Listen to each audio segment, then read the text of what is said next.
reliable 100% fiber internet kaya ang sarap maging tambahay with Red Fiber. A Negros Occidental bishop calls for the boycott of controversial fiction film Maid in Malacañang. In a statement Wednesday, August 3, San Carlos Negros Occidental Bishop Gerardo Alminaza says the producer, scriptwriter, director, and those promoting the film should publicly apologize to the Carmelite nuns, to President Cory Aquino's family, and to the Filipino people. Alminaza is reacting to the scene portraying the Carmelite nuns of Cebu City playing mahjong. Alminaza also calls on the MTRCB to review the film. In an earlier statement, the nuns denied playing mahjong with the late president on the eve of the 1986 EDSA People Power Revolution. In a story published in Philstar Life on Thursday, August 4, Aquino's eldest daughter, Balsi, also denies her mother played mahjong with the Carmelite nuns. Several car owners in General Santos City protest a bill being pushed by Marinduque Representative Lord Alan Velasco that seeks to make a parking space a requirement for car registration. The car owners say it only highlights the gap between the rich and the poor and would hurt the working class more.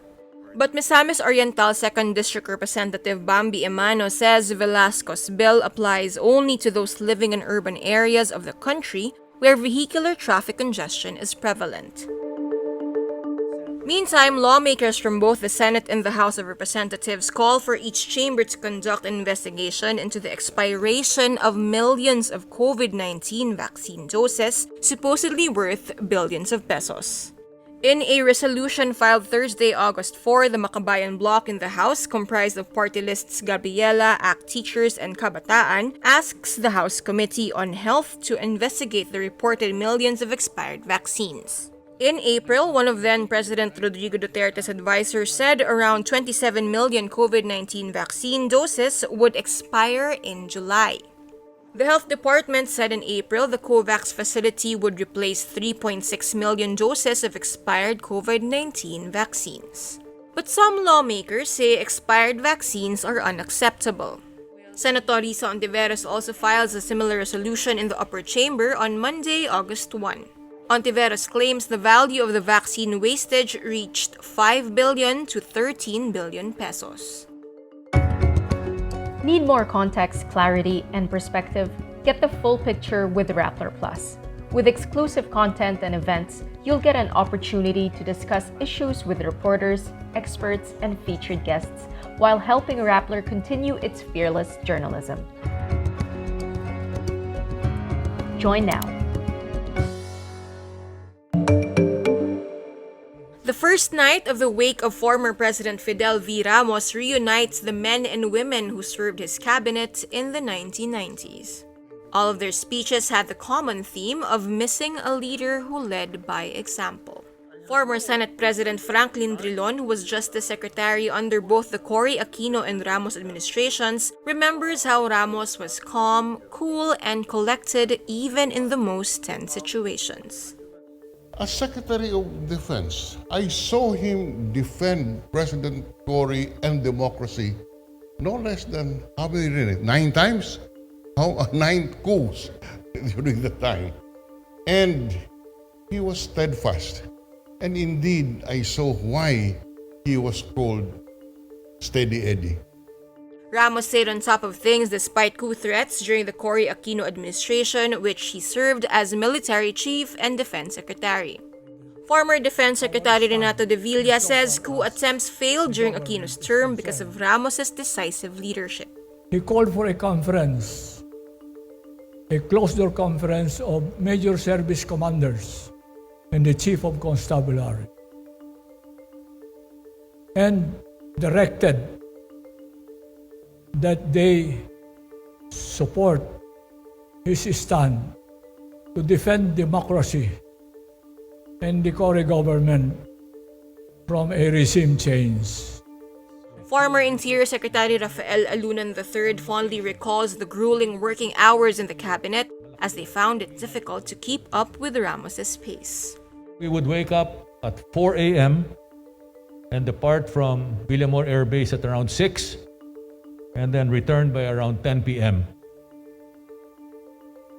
And you'd think we would go home by then? No, he'd still have a meeting to wrap up things. First, former labor chief Ramos was ultimately a friend. He wanted to know who I cared for. He wanted to know why he could not make me learn golf on Sunday.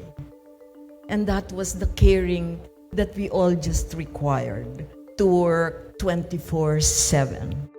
Other cabinet secretaries who delivered eulogies for Ramos on Thursday night included former Agrarian Reform Chief Ernesto Garilao, former Health Secretary Carmencita Riotica, former Presidential Advisor on Youth Affairs Amina Rasul, and Ernesto Ordonez, former Trade Undersecretary and Secretary for Presidential Flagship Programs and Projects under the Office of the President.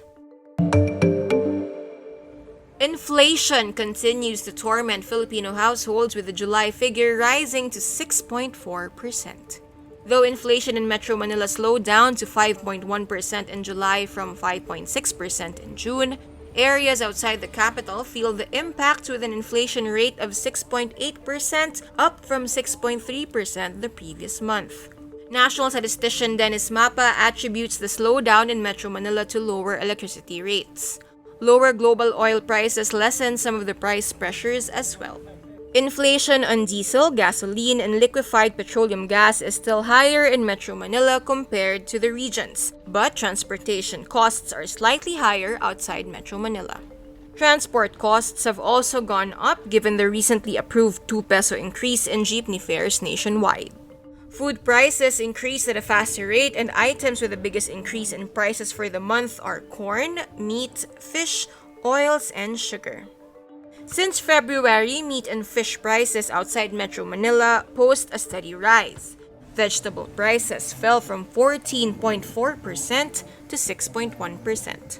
Corn, bread, dairy products, and fruits in the regions also post higher inflation rates in July. Sugar and other ready-made food products registered inflation rates of 18.3% and 4.7%, respectively. Pop star and actress Lady Gaga appears to confirm her casting in the upcoming movie sequel to the Oscar-winning psychological thriller Joker on Thursday, August 4, by posting a musical teaser on Twitter. Joker, Folie à Deux, which will see Joaquin Phoenix reprise his role as a titular character, is set for release in theaters on October 4, 2024. No further details about the sequel have been announced by Warner Brothers, but Variety reports the new production will be a musical with Lady Gaga, expected to play Joker's co-conspirator Harley Quinn. Meantime, Filipino model Kelsey Merrit and Hollywood star Jared Leto sparked dating rumors after being spotted together on vacation in Sardinia, Italy. Photos from a report by British tabloid newspaper Daily Mail on Tuesday, August 2, show the two climbing a rock formation along with friends. Most snaps see the two beside each other, with Leto appearing to assist and follow Merrit from behind in some photos. The two have yet to comment on the rumors. Merrit, 25, made history in 2018 as the first Filipino to walk the Victoria's Secret runway. Leto, 50, meanwhile, is best known for starring in Hollywood films Morbius, House of Gucci, and The Suicide Squad, among others.